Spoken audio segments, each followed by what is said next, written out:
You're listening to the Options Insider Radio Network.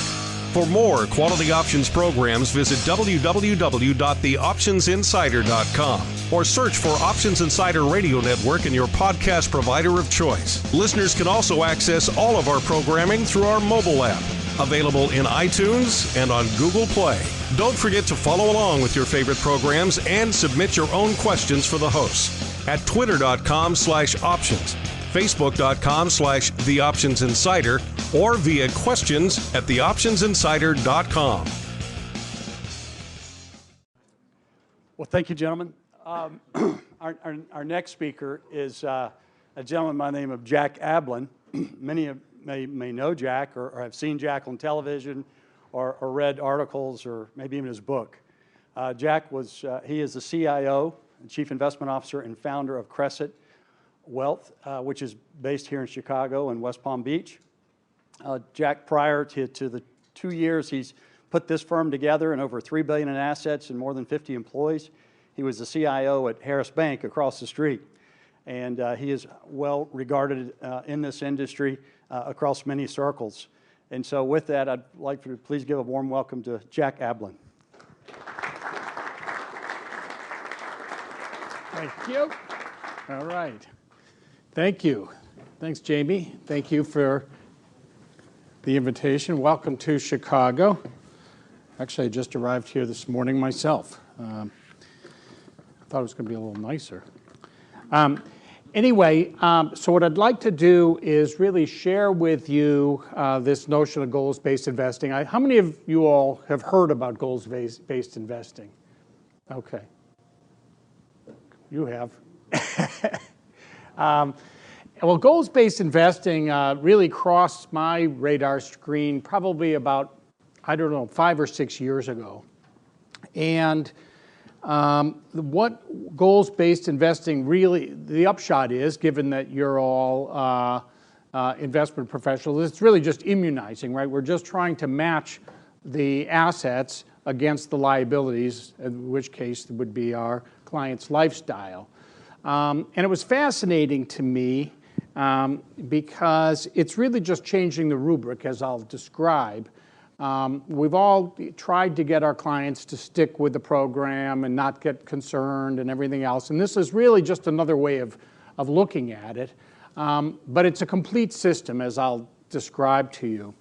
And so anyway, I was at BMO across the street. I was the chief investment officer there for 17 years. I presented the idea of goals-based investing to the leadership team, of which I was a part, and it resonated pretty well.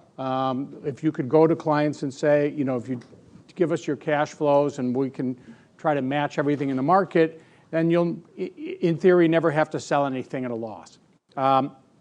When we started getting into the details, I think that's when my colleagues' faces started to blanch. One was we had $70 billion of clients and investments who were there with a different premise, right? We didn't sell them on goals-based, so they were there for some other reason. We had myriad of advisors and investment professionals that may adopt goals-based, maybe not, we don't know. But I think the big kicker was the technology, that the commitment required to really do goals-based and execute it in what I'll call a closed system was pretty much insurmountable for a large bank. And that's where, and largely just because half of BMO's, and I'm sure JP Morgan's and Bank of America's and everybody else, Goldman Sachs, half of their technology budget is non-discretionary. They have to respond to what the regulators are requiring them to do to keep track of the ongoing regulations. And so from that perspective, I kind of stored that away, and when this opportunity to help create Crescent came up, that was my first thing. I said, well, we have to be a goals-based investment firm, and lo and behold, we had the advantage of a clean slate, and we had a large technology budget and really smart technology people.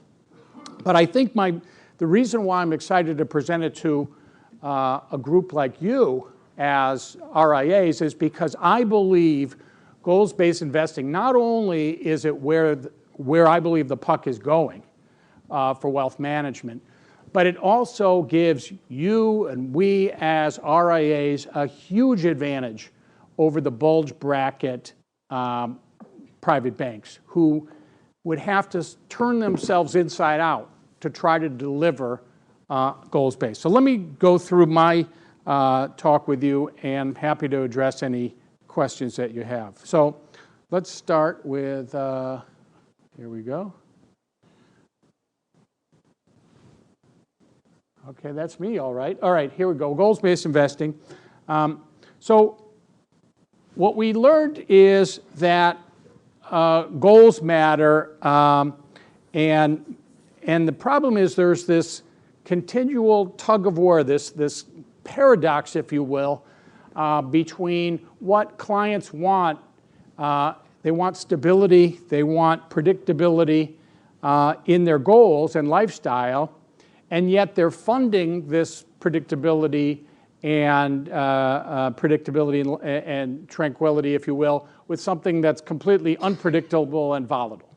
And so there's this continual tug of war. And in fact, I will say I suffered this really firsthand probably when I was a trader in 1987 when my entire screen went red and the market dropped by 30%, feeling completely helpless. And I remember vowed to say, I've got to figure out a way to create some kind of circuit breakers, some kind of downside risk protection in this environment. And so that really what helped me embark, if you will, on a whole career of figuring out ways to insulate my clients from the vagaries of the market. And by the way, for any of you who want to copy these slides, well, just give me your business card or something, or want to get our research, just give me your business card and I'll make sure to include you. So, I started in macro and big picture macro with circuit breakers. We could talk about that, but the bottom line is this is where I think things are going now. So when it comes to investing, the problem is because the markets make investors nervous, nervous investors tend to make flawed decisions. What I'm showing you here is the American Association of Individual Investors bullish bearish sentiment survey. I look at bulls divided by bulls plus bears, and then just do a percentile ranking. And what I find is that those circles on the bottom tend to be the top and bottom decile of that range. And you can see we hit a bottom decile in October or so of this year. And then the subsequent one-year return of the total return of the S&P 500. So you can see the high circles tend to correspond to low returns. The low circles tend to correspond to high returns. In fact, if we run this out, you see that if you were to invest in the S&P when investors were wildly bearish on average, the return is, what is that, 13.1 on an annual basis. If instead you invest only when investors are wildly bearish in the bottom decile of that historical range, you can see the return in the market is roughly half that as a starting point. So clearly investor sentiment over short periods of time not only tends to upset investor returns, but it also actually turns out to be a pretty good indicator, a tactical indicator of where you want to position yourself over, say, a one-year period. Wouldn't it be great if we could insulate our clients from market volatility? Ultimately, this is what everybody wants, and if there's just some way we can insulate them from the vagaries of the underlying market, how do we do it?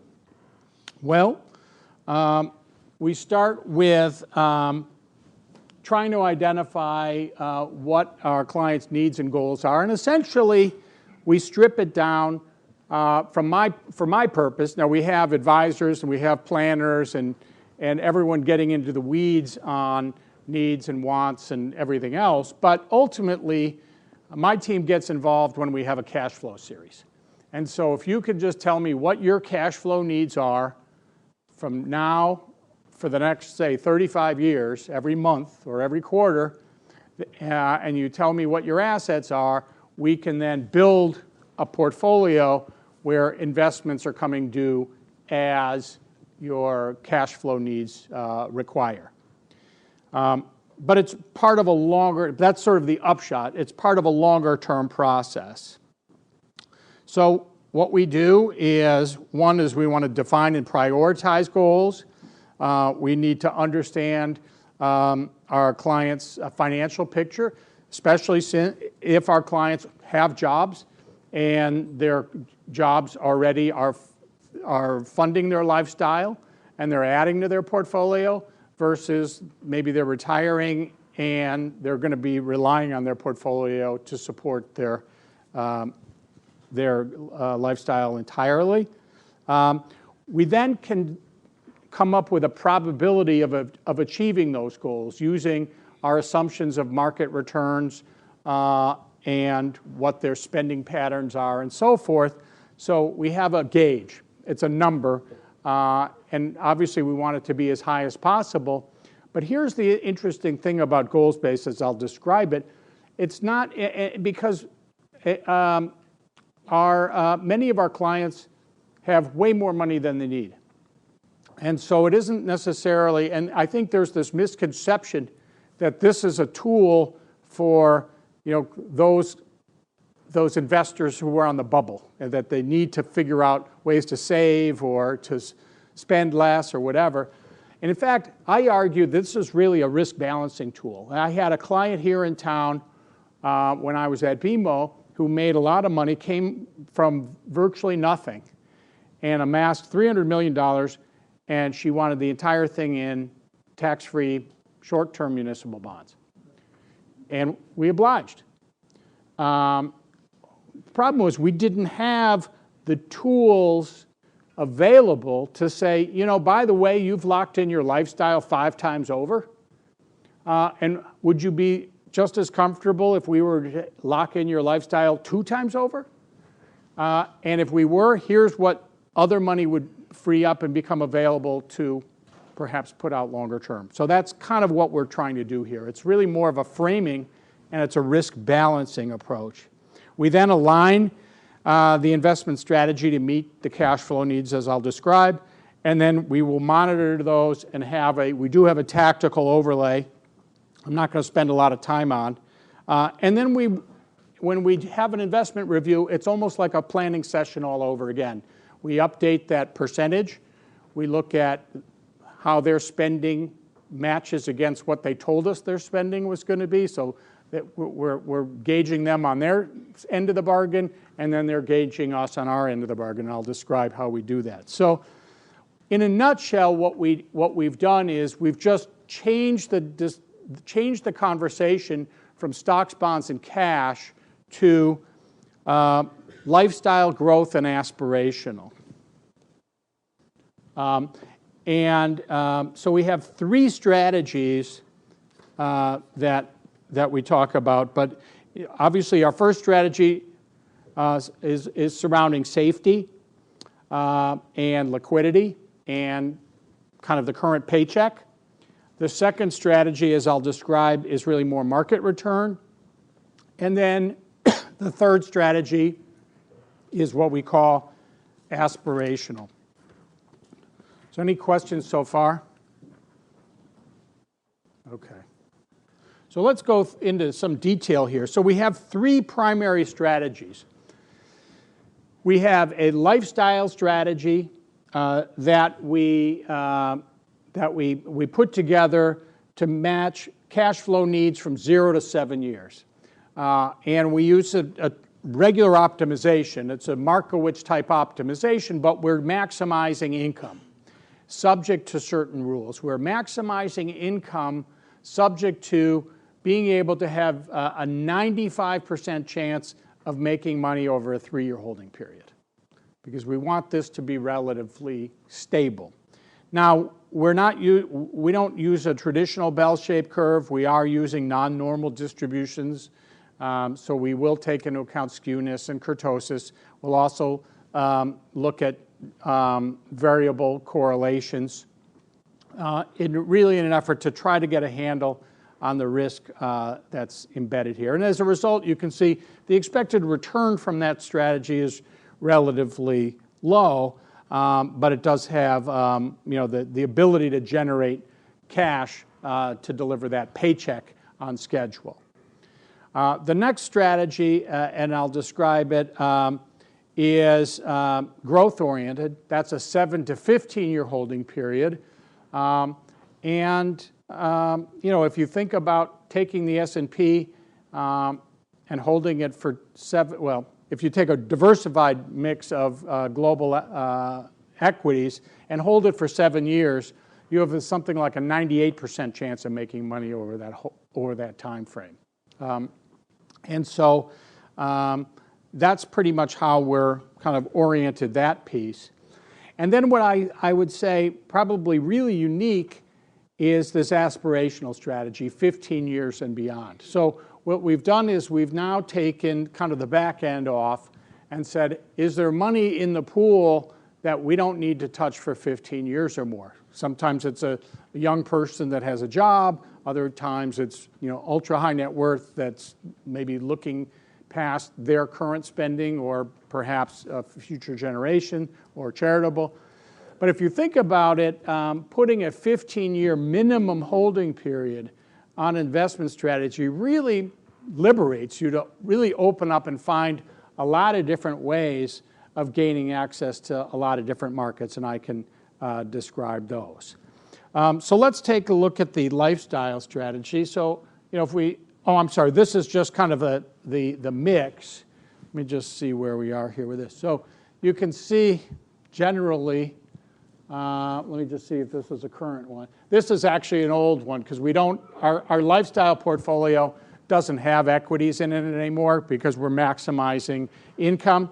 But it's really a diversified mix, and I'll go through some details there. But it gives you a flavor for where kind of the allocations are by investment time horizon. So let's take a look at the lifestyle strategy. Again, this has a I think we have a 96% chance of making money over a 3-year holding period. And yeah, this would have a traditional allocation to a Barclays bond portfolio or tax exempt, but we'll also have a private component too. So it will invest in equipment leases, music royalties, life insurance settlements, litigation finance. We're trying to generate reinsurance. We're trying to generate income from a variety of sources so that together we have a pretty good holding period, a 3-year holding period return of being ahead of the game and have a fair amount of predictability. I think the yield on this portfolio is around 6%. So that's that piece. The next is growth. I will call that mostly beta. As we all know, it's very difficult to beat the public markets over a 7 to 10-year holding period. And so we're not, we could try looking for active managers, but this is a mostly public market portfolio, low cost. My preference would be low cost, just beta. But we will add 2 components we're looking at adding to this. One is private equity secondaries. So we have a fund called Flowstone that just invests, makes market in private equity limited partnership positions where the holder is trying to get out, and we'll do the due diligence and make a market in it. We then pool that together into a portfolio of private equity partnerships. And historically, the advantage of private equity secondaries is there's no J curve and there's no blind pool. And there's no vintage risk because we're building a diversified portfolio of secondaries. Historically, as an asset class, private equity secondaries has beaten the S&P 500 over 10-year timeframes by 2 full percentage points, about 11.5% versus, say, 9.5%. And they're not just Flowstone, but other providers. BlackRock, I think, has one, and others. So that's where that's coming in. The other is we have a strategy where we will look to make direct co-investments with private equity funds. So we won't be part of their fund, but we will co-invest with their fund. And they're in the driver's seat, so they're generally going to be a 7 to outside chance 10-year holding period. But the economics are much better if we go in directly, so we don't have to pay all their junk charges. And then lastly, aspirational, which I didn't put a statistical curve out, but think about aspirational investing where you have 15 years or more, what you can really do. So we buy just direct private equity, so we'll buy companies.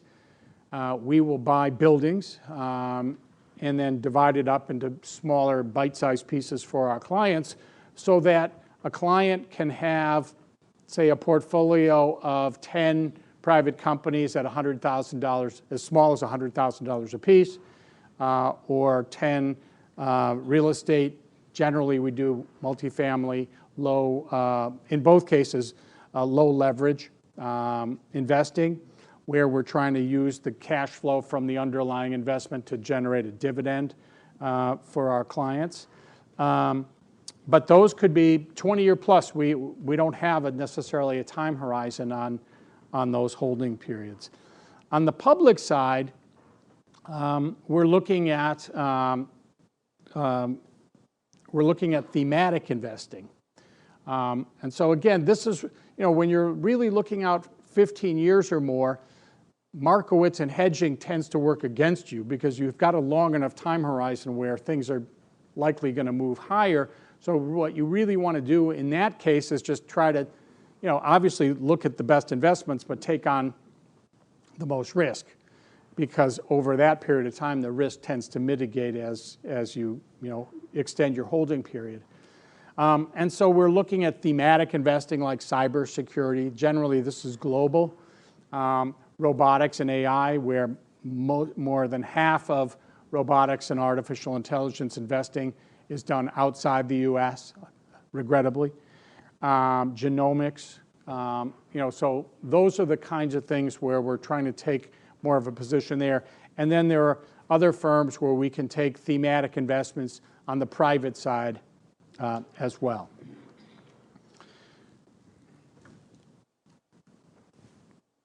Okay, so one of the key pieces to this whole puzzle is you have to keep it as a closed system. If you're going to describe your investment program in the context of your client goals and the mission is to achieve those goals, then you have to keep that conversation within that context. And so this is one of the biggest impediments to really running a full goals-based system is goals-based reporting. So we have really 4 pieces of goals-based, the way I would describe it. Goals-based planning, a goals-based investment policy statement, a goals-based investment program, and then, most importantly, a goals-based reporting, so that we can show our clients not only how their individual strategies are doing. So this is lifestyle. Next one's growth. And then aspirational. But then also update them, are they still on track? And so the most important, we're going to see how has their spending matched what we expected their spending to be, and how has our investment program collectively mapped against what we expected it. That's, I think it's called a funnel chart or an envelope chart, where we have the 90th percentile of outcomes and the 10th percentile of outcomes, and then you actually have a real-time time series, which is hopefully in between those, and then an updated percentage. And this work can be done on an ad hoc basis. So, for example, if a nervous investor called us, in December of last year and said, what's going on, we could literally take a snapshot of their portfolio, run this, and say, that percentage you had, hasn't changed. And so that's really where we're trying to keep that focus. And if it's all about goals, then I think we can deliver as we promise, and we can do it in a way if we're matching the time horizon of the investments to the cash flow that's required, then we're in a good position to hold things until they're actually making money and avoids a situation of having to sell something unexpectedly at a loss. You had a question? Yeah, I'm curious. You built the software to do this reporting in-house versus We did. We built the software to do this in-house, yeah. But we did it on a Adapar platform. So if you're familiar with Adapar, we have programmers that can program in Adapar and did it that way. The other thing we can do is, because we're categorizing assets generally as in our security master, we can categorize them as lifestyle growth or aspirational assets. If a prospect comes in and says, here's my portfolio, we can actually give them a relatively rough assessment, but we can say, here's how you're allocated on a lifestyle growth and aspirational, and take them out of the stocks, bonds, and cash conversation. Okay. The last point I want to make, and this is really, it's all about matching the risk profile of the assets to the cash that's needed when it comes due. So, and you all know this, you wouldn't invest in any equity or any portfolio of equities unless you had at least a 7 to 10 year time frame to allow that to kind of percolate and play out. But one thing that I think people don't realize is they do tend to focus on return and not as much on risk. And risk, I think, is vitally important. In fact, in what I'm showing you in this case, it's more important than return in this case. So what I'm showing you here are two portfolios. And you can see the yellow portfolio has an annualized return of they actually both have the same annualized return, 8.1. The yellow one is a standard deviation of 7.4, and the gray is a standard deviation of 19.6. And why this is important, it's, as you're dollar cost averaging, as a young person, you're dollar cost averaging, you want as high of volatility as possible. It allows you to buy the dips, if you will, right? So you want the thing to really swing around a lot. And that's why with an aspirational portfolio, we actually want to have a fair amount of just, high risk, high return rifle shots.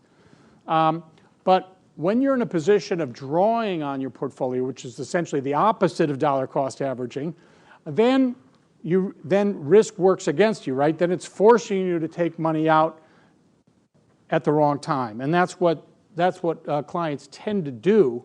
So if you look at the portfolio value, these are both $5 million portfolios where we're drawing $250,000 per year out of that portfolio. They both started out with the same amount, with the same return, and you can see that gray portfolio by year, what is that, 4, is now trailing the yellow portfolio by nearly $2 million out of a $5 million initial starting value. And even by the end, it never makes its way back, right? It trails by about $1.25 million or so at the end of 10 years. And so, I can't emphasize enough how, especially where you've got clients who are drawing on their portfolio to meet their lifestyle needs, how matching that risk of cash flow to the investments is critical. Just another thing, here's our portal, and we have, here's why you should sell your firm to us, and our disclosure. We actually have 2 pages of, 1 page of disclosure. Anyway, so with that, let me stop there and open it up for any questions that you have. Yes? Can you spend down principal in earnings from your first portfolio and then reimburse it from the second as it makes money, or are you you're surely not just living off of the income of your first portfolio? No. So Jack, can you repeat the that question is, are we just living off the income on that lifestyle portfolio, or are we living on lifestyle and principal? Well, it is we are maximizing the income. So we do have a 6% income portfolio, and like I said, a pretty principal stable portfolio over a 3-year holding period. But I will say we're pretty indifferent on whether we're spending income or principal. And then we use the growth portfolio. It's sort of a waterfall. We use the growth portfolio to fund lifestyle as there are opportunities to do that. Yes? Can y'all model what type of max drawdown y'all could see in the lifestyle portfolio? So we do have it. I don't have it in by heart, but if you send me an email, I can get it to you. But we have it is a. I'm trying to think. It's our if you run a Monte Carlo and do 10 percentile, it's not that far off. I mean, it's maybe over a 3-year holding period, it's like 11% or something like that, as like an outside extreme case. Over 1-year holding periods, that's different, because when I was at BMO, I had a very similar portfolio, and I will say in 2013. That portfolio was down 11 to 13%, and then we got it all back in 2009. So 2008 and then 2009, we got it back. So starting in 2008, ending in the end of 2009, it was back above where it started. Yes? 2 questions. I'm not sure I'm understanding your goal here. Are you offering to sell your software services to us, or what is the purpose? So that's a great question. I'm not here to sell you anything, quite honestly. I don't mind if you are. No. No, what I'm trying to do, I'm actually not. My job is to make you aware of this, suggest that I believe, because I felt so strongly about where this is going that I helped start a firm that does this and left a firm that wasn't doing it. And I really do believe that RIAs have a unique advantage in migrating to this much faster than the largest. I'll give you, here's another testament to this. So we started essentially in January 2018 with 0 assets under management. We're now over $4 billion, okay? Most of what came over was from bulge bracket banks. And if you offer this notion of actually building a portfolio, it just makes intuitive sense to a lot of people that really don't want to worry about this stuff. Well, to that point, just to let you know, I was with UBS until May of last year, and UBS actually, the last conference I was at was rolling this out last May. So the big wires are doing this now as well, just FYI. Right. But at the same time, all this talk to mitigate risk and maintain lifestyle, why not just use a VA where they guarantee 5-6% for life and never run out and transfer the risk to the insurance company? Why even mess with that when you can achieve the same thing, right, and not to worry about it? I'm just curious. Yeah, no, I think there's certainly something to be said for that. If you can find a variable annuity that can achieve your goal, lock that in, and then take whatever else is left over, and then pursue a much higher risk strategy. I mean, that's part of the same thing. I think that, when you start getting involved in product, and you have been, you know as well as anyone at UBS, I mean, there are a lot of mouths to feed along the way. And I live in Palm Beach. I see where all the hedge fund managers spend their fees. They're all on oceanfront properties along the perimeter of the island, right? So I get it. I think there's just a lot of slippage. And if you can build this yourself, I mean, I'm not saying we're managing, we're finding managers and doing different things, but it's really not that complicated to actually build this out yourself. And I used to, in fact, my first portfolio manager job was at an insurance company. I was the guy taking that risk. So one more question. Yeah, one more.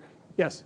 Getting back to the whole software thing, because we tried to do goals-based planning for many, many years. The problem is I can't find any software to do goals-based reporting or to do, so what happens with the quarterly performance report or That's is we're reinforcing market performance and allocation, even though we might be telling our clients this money's allocated for this, kind of almost a bucket. right. Strategy. Are you aware of software that's out there for independent advisors? I'm sure it's coming. The fact is, what I'm telling you, and you realize this, it's nothing new. I didn't invent this. I've known about the goals-based investing for 5 or 6 years. I would imagine something is going to come along. I think short of that, because one of the plan Bs I had in the event that we couldn't get a goals-based reporting package in place is, I mean, I don't know, it may sound kludgy, but you could literally just set up 3 separate portfolios in your clients. You could set up an account that's a lifestyle portfolio, an account that's a growth portfolio, an account that's an aspirational portfolio, and then sort of report on it that way. Yeah, the challenge is the little chart that you have showing your progress towards your goal. Yeah. That's what we want to have on a report, but I can't do that. Yeah. Or at least I can't find it. Right, so that's, we built it, but it's probably, if you wait around, I'm sure somebody will invent it. So anyway, thank you for taking the time. For those of you who want to get the report, the presentation, or get our research, I write like a macro piece once a week, and then a monthly kind of an overview thing. Feel free to give me your business card, and we'll include you in the list. So thanks very much. Thank you, Jack. Thank you.